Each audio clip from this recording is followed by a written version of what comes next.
Shalom saudara, renungan kita pada hari ini diambil di dalam Markus pasal yang ke-15 ayat 42 sampai 47. Namun kita hanya akan membaca 2 ayat pertama, yaitu 42 dan 43. Sementara itu hari mulai malam, dan hari itu adalah hari persiapan, yaitu hari menjelang Sabat. Karena itu Yusuf orang Arimatea, seorang anggota majelis besar yang terkemuka, yang juga menanti-nantikan kerajaan Allah, memberanikan diri menghadap Pilatus dan meminta mayat Yesus.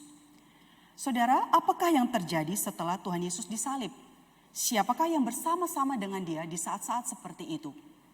Injil mencatat kepada kita bahwa hampir sebagian besar murid meninggalkan Tuhan Yesus.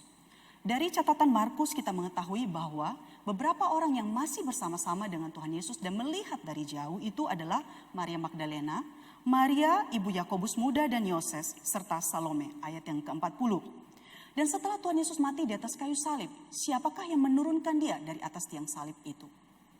Menarik sekali, Injil mencatat ada seorang pribadi yang selama ini jarang atau hampir disebutkan namanya. Siapakah dia? Yusuf dari Arimatea. Dari beberapa catatan Injil, misalnya Markus 15 ayat 43 yang tadi kita sudah bacakan, dikatakan dia adalah anggota majelis besar yang terkemuka. Matius 27 ayat 57, seorang yang kaya. Lukas 23 ayat 50 sampai 51, dia adalah orang yang baik lagi benar. Ia tidak setuju dengan keputusan tindakan majelis itu. Namun tidak ada satu catatan yang menunjukkan bahwa dia berani menunjukkan ketidaksetujuannya itu, atau dia terlihat membela Yesus. Yohanes 19 ayat 38 menambahkan bahwa dia adalah murid Yesus, tetapi sembunyi-sembunyi karena takut kepada orang-orang Yahudi. Apa yang dilakukan oleh Yusuf dari Arimatea ini adalah sebuah tragedi, saudara.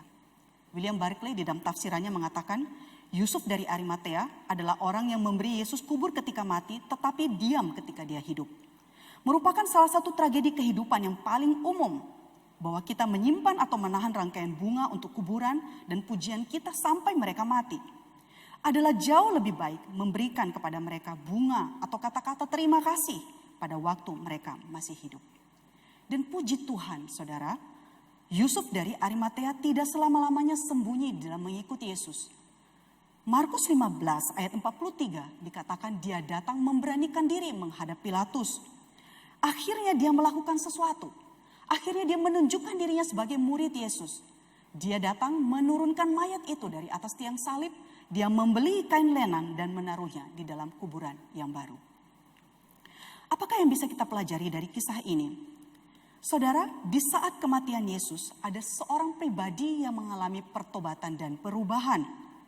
Kita semua tahu bahwa kematian Yesus bukanlah sebuah akhir, tapi justru adalah menjadi sebuah awal di mana kemuliaan Allah dinyatakan. Dan hal itu dimulai dari kehidupan Yusuf dari Arimatea. Dia bukan lagi seorang murid yang takut. Dia bukan lagi seorang murid yang bersembunyi dan diam-diam membiarkan kejahatan dan ketidakadilan terjadi. Dia memberanikan diri dan dia melakukan sesuatu apa yang sepatutnya dia lakukan sebagai seorang murid. Saudara yang dikasihi oleh Tuhan, pertobatan atau perubahan apa yang kita alami ketika kita memperingati Jumat Agung dan merayakan Paskah di esok hari ini? Sebagai penutup, saya akan mengutip yang dikatakan oleh John Calvin yang saya terjemahkan secara bebas di dalam tafsirannya. Dia mengatakan, celakalah atau terkutuklah kelambanan kita.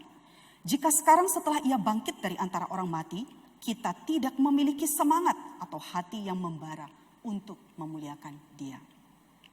Kiranya setiap kita ketika kita memperingati Jumat Agung dan merayakan Paskah ini, kita memiliki hati yang membara dan bersemangat untuk memuliakan Dia.